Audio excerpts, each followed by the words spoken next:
ایک ماں کی تربیت۔ ایک قاری صاحب واقعہ بیان کرتے ہوئے کہتے ہیں کہ ایک بچہ میرے پاس آیا جو مدرسے میں داخلہ لینے کا شدید خواہشمند تھا۔ میں نے اس سے پوچھا، بچے آپ کو قرآن کا کچھ حصہ زبانی یاد ہے؟ بچے نے کہا، جی قاری صاحب۔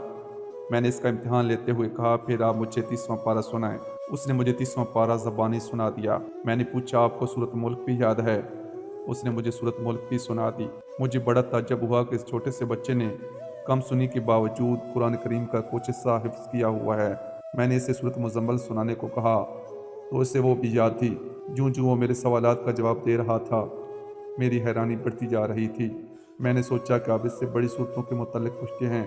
میں نے کہا، آپ کو سورۃ بقرہ بھی یاد ہے؟ اس نے ہاں میں جواب دیا اور ساتھ ہی کسی غلطی کے بغیر سورۃ بقرہ بھی زبانی سنا ڈالی۔ میں نے تعجب سے پوچھا، بچے لگتا ہے آپ نے پورا قرآن حفظ کر رکھا ہے؟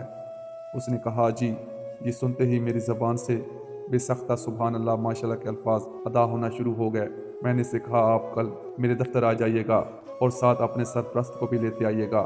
میں بچے کے جانے کے بعد حیرت کے سمندر میں ڈوبا رہا اور دل ہی دل میں تانے بانے بنتا رہا کہ یقیناً اس کے والد صاحب دین کے پابند، نیک سیرت اور قرآن سے شدید محبت رکھنے والے ہوں گے، جس کے نتیجے میں اس نے اپنے بچے کو اتنی چھوٹی عمر میں قرآن یاد کرا دیا ہے۔ مجھے اس وقت حیرانی کا شدید جھٹکا لگا جب وہ کل صبح اپنے والد صاحب کو لے کر آیا تو اس کے والد صاحب ظاہری شکل و صورت سے بالکل بھی پابند شریعت نہیں لگ رہے تھے۔ اس بچے کے باپ نے میری پریشانی اور استجاب کو بھانپ لیا اور فوراً بولا، میں جانتا ہوں کہ آپ میرے اس بچے کا والد ہونے کی وجہ سے حیران ہو رہے ہیں۔ میں اب بھی آپ کی حیرت ختم کیے دیتا ہوں۔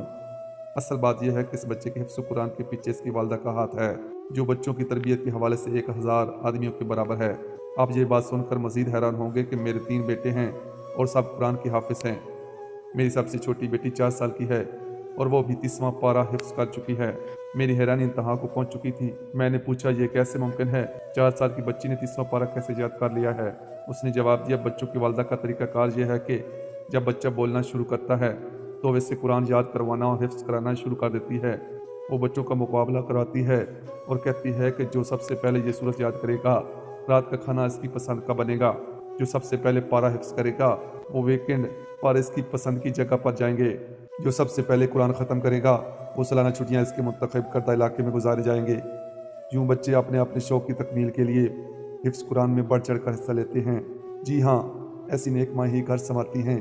یاد رکھیے، نیک اور صالح عورت نصف معاشرہ نہیں ہوتی بلکہ معاشرے کی بنیاد اور ستون ہوتی ہے۔ میری امت کی ماؤں کو معاشرے کو کارآمد اور دین کے نور سے آراستہ افراد فراہم کرنے کے لیے امت بننے کی ضرورت ہے۔ اگر مائع امت بننے کا تہیہ کر لیں تو قوم کو بام عروج پر پہنچنے سے کوئی نہیں